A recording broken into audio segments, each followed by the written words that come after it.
Happiness for a woman, for anyone, comes not from having a formal education from wealth or from marriage. It begins with having the strength to challenge and conquer one's own weakness. Only then does it become possible to enjoy a successful marriage and lead a truly happy life. Most of the women who has received Josai Toza's injunction to become happy at first thought he was talking about becoming financially secure or getting married. Struggling in the aftermath of war, everyone at the time was poor. The prevailing view in society was that happiness for a woman was to be found only in marriage. But after observing friends who had gotten married, or women in Japan in general, these young women came to recognize that marriage did not necessarily guarantee happiness. They saw couples who had been passionately in love suffering from marital discord soon after being wed. They also knew of women who had just married men with money or status but were nevertheless unhappy, fighting constantly with their spouses or having to deal with children who were ill or misbehaved.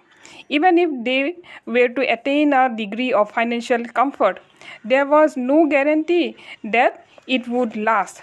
It began to dawn on them that happiness in life was perhaps not determined by marriage, but the secret to happiness lay in building a strong inner self, a self that no trial or hardship could vanquish.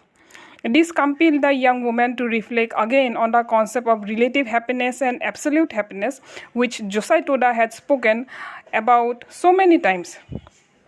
Relative happiness is that which is derived from the external sources such as financial wealth and social status. This kind of happiness shatters easily when external conditions change. Absolute happiness, on the other hand, means establishing a state of life in which one is never defeated by trials or suffering and where just being alive is a source of the great joy. The young woman realized that the happiness Josai Toda and Shinichi Yamamoto had always advocated was of the latter kind.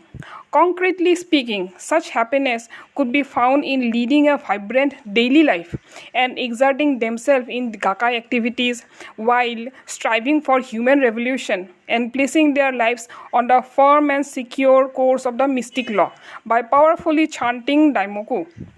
Tokei felt the joy of dedicating her life for her mission. She was deeply convinced that happiness for women, for anyone, comes not from having a formal education from wealth or from marriage. It begins with having the strength to challenge and conquer one's own weakness. Only then does it become possible to enjoy a successful marriage and lead a truly happy life. In addition, perfecting oneself through daily Buddhist practice and working for the happiness of others as an emissary of Buddha are themselves sources of deep happiness and joy. Thank you.